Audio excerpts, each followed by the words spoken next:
My children by then were through college, so I didn't have college payments or anybody to maintain, anybody's lifestyle to maintain but mine.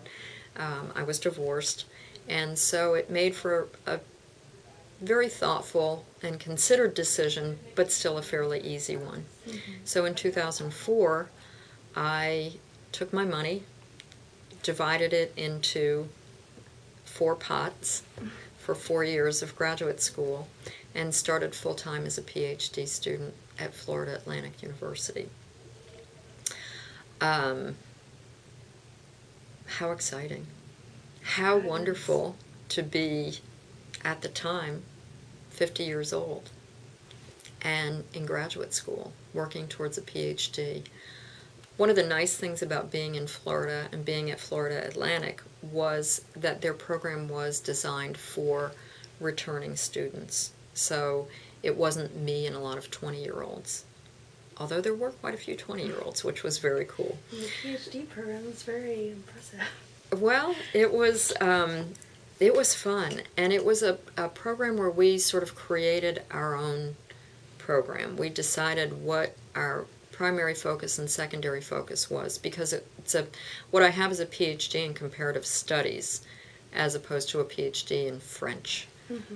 But my primary focus was French literature. My secondary focus ended up becoming the moral philosophy of the 18th century. And so I did my coursework in 2 years and took my comps. And at one time I met with the program advisor, who said to me, "Gosh, Maggie, you're moving through this program so quickly. This is great, but, it's really fast." And I said to him, "Look at me. It's not like I have a lot of time to waste here. I'm not getting any younger. So this is career number 3. I want to get into it. I'm excited about it." And I was really excited about it. At the same time, my first granddaughter had been born. So as I was writing my dissertation, I was also helping my daughter and son-in-law out by babysitting a couple days a week. So I would write for 2 days, and then I would babysit for 24 hours. Write for 2 days, babysit for 24 hours. And when I say write, anyone who's ever worked on a dissertation knows that it's really research, write. Research, write. Discard, start over. Research. So it was really a great process. And it took me almost 2 years, but in 2008, May of 2008, I defended my dissertation and became Dr. Schaller at the time. So it was very exciting. While I was in graduate school, we're okay on time? While I was in graduate school, I met a lot of fantastic women, very focused women, driven women, who were smart, articulate, had incredibly innovative research ideas, and really supported me, mentored me in my work, and also encouraged me to look into women's studies. And I know that sounds like a natural, but that's sort of why I felt like I don't need to do women's studies. I get it. I need to focus on filling in the rest of the vacuum in my academic life. And it's something that I do, although I don't have regrets, I do wish that I had spent more time then reading women's literature and thinking about it in a more academic and organized way.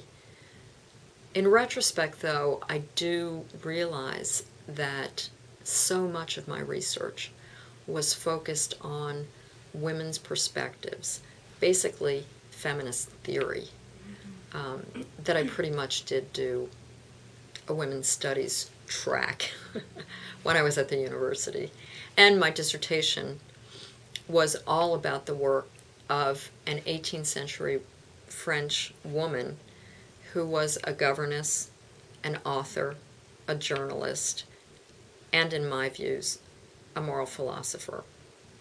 And so my dissertation was about those aspects of her life, her religious beliefs, her pedagogical beliefs, her educational beliefs, her social concerns, and just really demonstrating that she was as involved in the Republic of Letters as a philosopher as any of the other great names of her time that we think of now. Voltaire, Rousseau, Diderot. She was right in the middle of it. Mm-hmm. Her educational books were handbooks for young women. They were presented in a totally new way, written as handbooks so that parents, governesses could pick them up and use them as they were, as examples of conversations to have with children, replete with examples. In one instance, she had one of the young girls asking a question, "Teacher, I don't understand. How can water, steam, and ice all be the same? You say that, but it doesn't make sense to me." And she had explained the scientific reasons why, but then she said, "Let's look at it. Okay, it's winter. Go over there to the kitchen and run some water and put it into a kettle. Now put the kettle on the heat. What happened? Let's wait a few minutes. Oh, look, what's happening now? There's steam coming out of the kettle. Isn't that the water that you just put inside?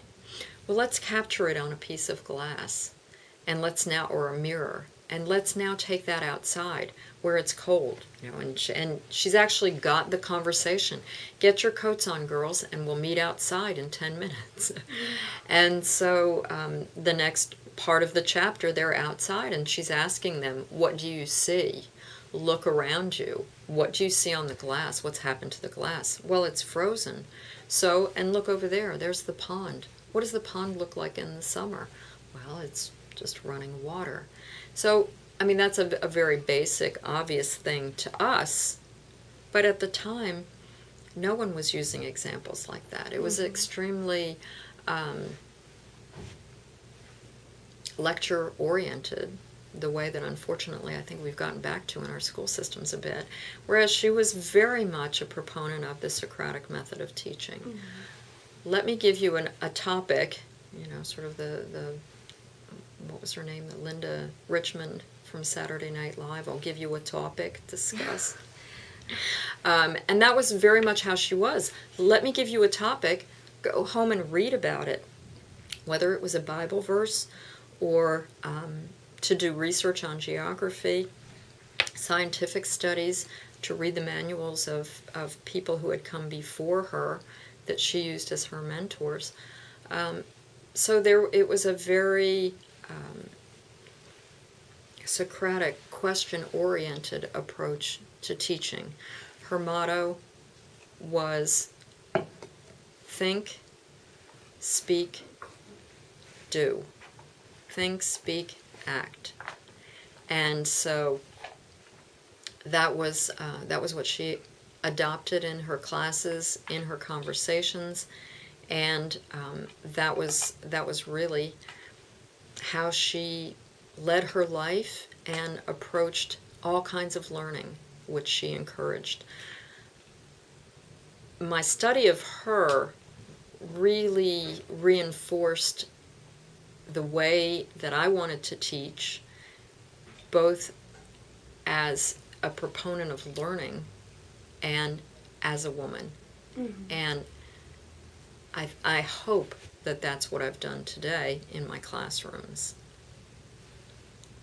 It's about to die. Okay. I just glanced at it and it's about to die. So do we need to stop it? I'm going to go ahead and pause so it'll... Okay.